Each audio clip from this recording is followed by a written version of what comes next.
অসমবাসীৰ বাবে এটা দুখ খবৰ বিশিষ্ট অভিনেতা বিজু ফুকন আৰু নাই বিজু ফুকনৰ বিয়োগ ঘটিছে এপলো হাস্পতালত চিকিৎসাধীন হৈ আছিল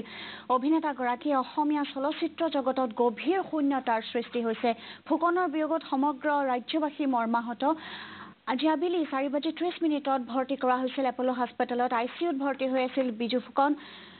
1947 চনৰ 18 ফেব্ৰুৱাৰীত জন্মগ্ৰহণ কৰিছিল ডিব্ৰুগড় জন্মগ্ৰহণ কৰিছিল বিজু ফুকনে আৰু ডক্টৰ বেজবৰুৱা 1970 চনত প্ৰথমখন ছবি আছিল ডক্টৰ বেজবৰুৱাৰ জৰিয়তে আত্মপ্ৰকাশ কৰিছিল ছবি জগতত বিজু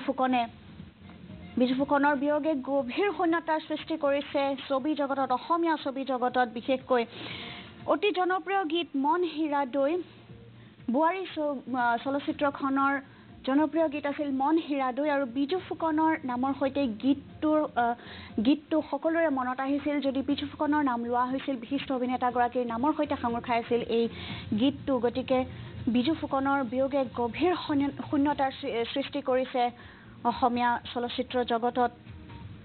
1947 চনৰ 18 ফেব্ৰুৱাৰীত ডিব্ৰুগড়ত জন্মগ্ৰহণ কৰিছিল বিজু ফুকনে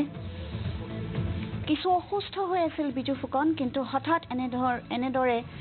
তেখেতৰ বিয়োগ ঘটিব বুলি কোনো কল্পনাও কৰা নাছিল আজি বিয়লি 4:30 এপলো হাস্পতালত তেখেতক ভৰ্তি কৰা হৈছিল আৰু ততাতৈয়াকৈ আইচিইউত লৈ যোৱা হৈছিল ইন্টেনসিভ কেয়াৰ ইউনিটত লৈ যোৱা হৈছিল বিজু ফুকনক তেখেতৰ অকাল বিয়োগত এক গভীৰ শূন্যতাৰ সৃষ্টি হৈছিল ভাৰতীয় পেনোৰামাৰ জুৰি মেম্বাৰো আছিল বিজু ফুকন সমৰেন্দ্ৰ নাৰায়ণ দেৱৰ অৰণ্য ছবিখনত 1971 চনৰ অৰণ্য ছবিখনৰ বাবে তেওঁ নেশ্যনেল ফিল্ম এৱাৰ্ডছত এই ছবিখনে শ্ৰেষ্ঠ ৰিজনেল ফিল্মৰ বঁটা লাভ কৰিছিল য'ত তেওঁ অভিনয় কৰিছিল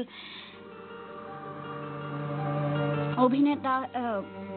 হিৰো হিচাপে তেওঁ প্ৰথম অৰণ্যতে আত্মপ্ৰকাশ কৰিছিল কিন্তু তেখেতৰ প্ৰথমখন ছবি আছিল ডক্টৰ বেজবৰুৱা 1971 চনৰ অৰণ্য ছবিখনৰ জৰিয়তে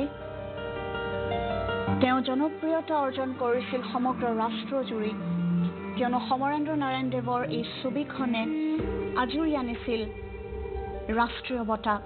যাৰ বাবে বিজু ফুকন এখন চিনাকি মুখ হৈ পৰিছিল ভাৰতীয় পেনোৰামাৰ এজন জুৰি মেম্বাৰো আছিল বিজু ফুকন হাঁহিমুখীয়া বিজু ফুকনে সকলোকে হাঁহিৰে সম্ভাষণ জনাইছিল তেওঁৰ হাঁহিয়ে তেখেতৰ পৰিচয় আছিল 80খনতকৈ বেছি অসমীয়া ছবিত অভিনয় কৰিছিল বিজু ফুকনে